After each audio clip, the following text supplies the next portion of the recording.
علامات سے۔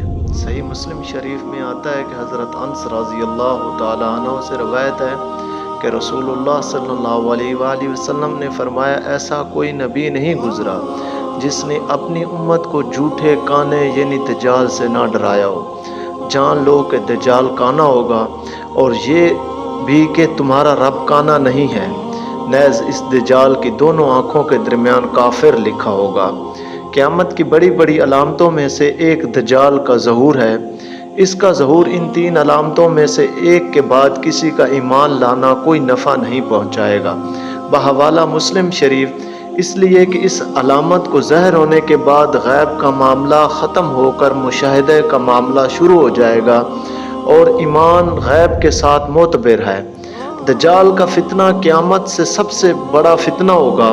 مسلمانوں کے لیے اس میں سخت ترین آزمائش ہوگی۔ نبی کریم صلی اللہ علیہ وآلہ وسلم نے فرمایا کہ حضرت آدم علیہ السلام کی پیدائش سے لے کر قیامت تک آنے والا کوئی واقعہ دجال کے فتنہ سے بڑا اور سخت نہ ہوگا۔ بحوالہ مسلم شریف، دجال کی ایک بڑی علامت یہ ہے کہ وہ ایک آنکھ سے کانا ہوگا جس میں انگور کے دانے جیسا پھولا ہوگا۔ بحوالہ بخاری و مسلم شریف، اس کا یہ عیب ایسا ہوگا کہ سب کو نظر آئے گا۔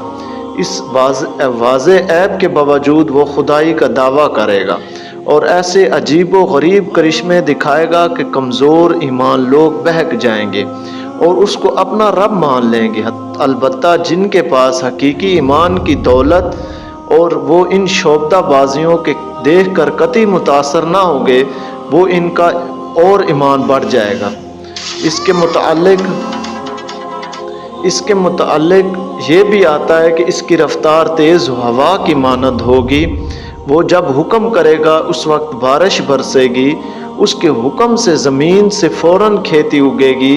بحوالہ ترمذی شریف، ان کرشمہ بازیوں کو دیکھ کر جو لوگ اس پر ایمان لائیں گے ان کی دنیاوی حالت بظاہر بہت اچھی ہو جائے گی، لیکن حقیقت ایمان سے سرشار جو مومن اس کا انکار کر دیں گے ان کی دنیاوی حالت بظاہر بہت ناسازگار ہو جائے گی۔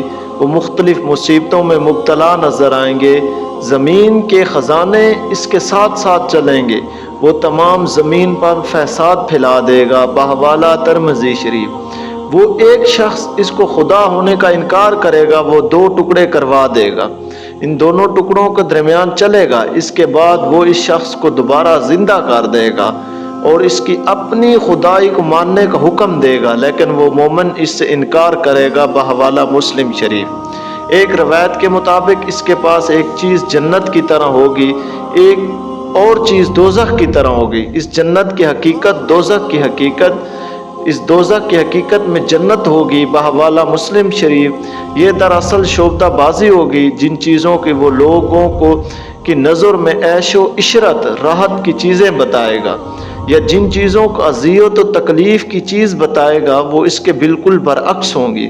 نبی کریم صلی اللہ علیہ وآلہ وسلم نے ارشاد فرمایا کہ تم میں سے جو اس کو پائے وہ اس کی آگ میں جانا پسند کرے، اس لیے کہ وہ آگ اصل میں شیریں پانی ہوگا۔ بحوالہ مسلم شریف، آپ صلی اللہ علیہ وآلہ وسلم نے اس فتنہ سے بچنے کے لیے یہ حکم بھی فرمایا کہ اس کو پائے کہ سامنے سورۃ کاف کی ابتدائی آیتیں پڑھیں۔ ایک روایت کے مطابق دجال کے ساتھ اصفہان کے 70,000 یہودی ہوں گے۔ مسلم شریف میں آتا ہے، ایک حدیث شریف کے مطابق اس کا خروج خراسان سے ہوگا۔ اس کے ساتھ جو لوگ ہوں گے ان کے چہرے چوڑے چکلے اور رخسار ڈھال کی طرح ابھرے ہوئے ہوں گے۔ بحوالہ ترمذی شریف، اس سلسلے میں ایک اہم بات جو سمجھ لینی چاہیے، جو ایک متعین شخص ہے نہ کہ کوئی مجموعہ افراد یا کوئی تہذیب، اس لیے ایسی کوئی تعبیر کرنا جس کے کسی خاص تہذیب کو دجال کا مترادف ٹھہرایا جائے بالکل ٹھیک نہ ہوگا۔ اس لیے دعا ہے آپ سے، اللہ پاک سے دعا کرتے ہیں ہم کہ اللہ پاک ہمیں اس دجال کے فتنہ فساد سے محفوظ فرمائے، اور اللہ پاک ہمیں نیکیوں کے راستے سے اہدنا الصراط المستقیم پر چلنے کی توفیق عطا فرمائے۔ دیکھو بھائیو، جیسے ہی آگے سے آگے وقت آ رہا ہے، مشکلات بڑھتی جا رہی ہیں، نماز پڑھا کریں، اپنے لیے بھی دعا کریں، ہمارے لیے بھی دعا کریں۔